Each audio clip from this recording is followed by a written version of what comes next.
All right, to get across those stories and other headlines making news today, I'm joined now for the last time for the year, Sky News political editor Andrew Clennell. Great to have you accompanied as always. We just saw that footage, Andrew, in Melbourne of the PM, finally making it to the synagogue in Ripponlea, 4 days after, of course, that terror attack on Friday. It follows criticism that Anthony Albanese played tennis at a very prestigious club in WA and then had drinks with Labor donors in hours after the attack. I'll say it again, he's got a plan at his disposal. I think he should have been there on Friday. What do you make of the optics, Andrew?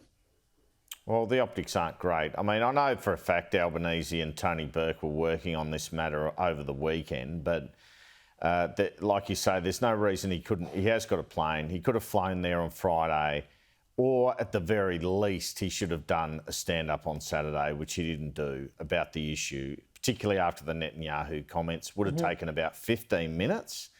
And especially after you're visiting a synagogue anyway, so which he did on the Saturday morning before, and that takes a bit of heat out of the tennis thing. So, look, I mean, people were saying it's a Hawaii. It's not a Hawaii. I mean, Scott Morrison didn't tell anyone where he was going. Australia was burning, and he went on holidays, and people died and lost their homes.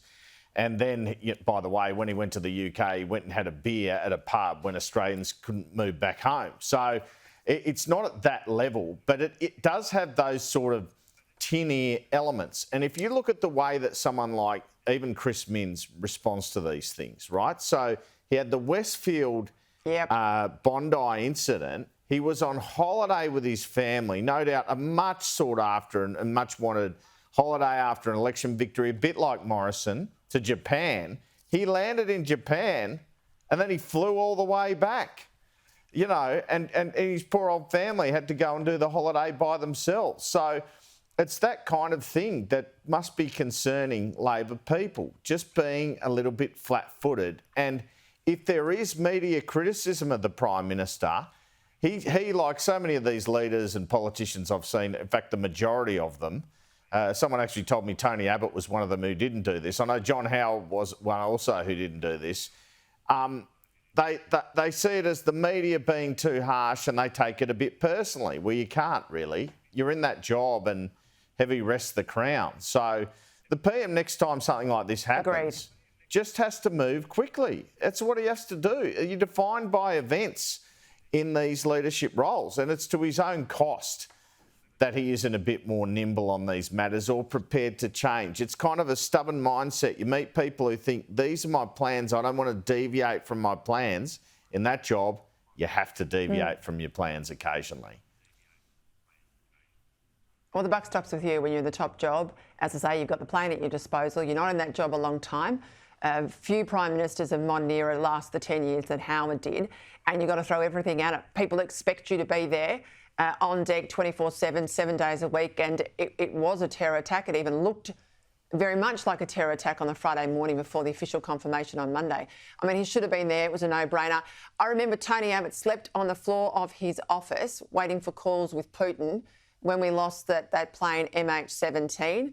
I know that I was in and out sleeping on my floor when we had the Lindt siege attack. We were waiting for confirmation coming out of New South Wales. We were in and out of NSC meetings. That's the nature of the beast, right? Suck it up.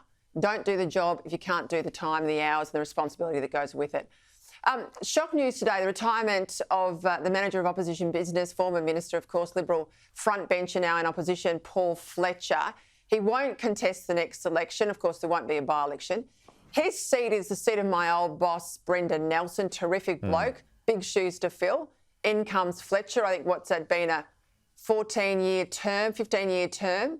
There was a big swing against him, though, at the last election from a Teal. She might call herself an independent. Let's call her a Teal. She's absolutely, though, back out there today throwing down the gauntlet. She's going to run. Have a listen. It's not Mr Fletcher who people have an issue with. It is Peter Dutton and Mr Scott Morrison. They've pulled the Liberal Party too far to the right, and the party no longer represents the values of the people here in Bradfield. Geez, she's desperate if she's still banging on about Scott Morrison. Hey, you've got the drum on Fletcher's likely replacement. What can you tell us?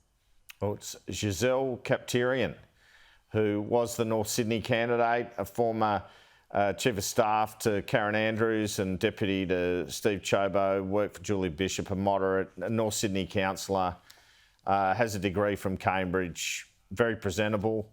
I think she'll take the fight up there, but she will indeed have a fight. And I think the interesting thing about this is apparently Paul Fletcher told Peter Dutton early in the term he was likely to go at the end of the term. So he's hung on a bit like Julie Bishop did to thwart Christian Porter in Curtin until the last minute to call it quits to stop Matt Keane, in my view. And Matt Keane, a few minutes ago, tweeted a big criticism of Peter Dutton's nuclear policy and said how bad it would be for the cost of living. Now, I know he's on that federal government job, Climate Change Authority, but I can't help but link these two events.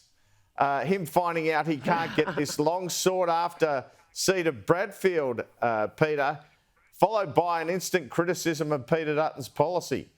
Dare I say sour grapes from Matt Keane? Well, we should all be eternally thankful then to Paul Fletcher that he stymied the course of history there, and we've kept Matt Keane, for the moment at least, out of Canberra. Angela Connell, thanks for your time this year. I've loved having you on the show.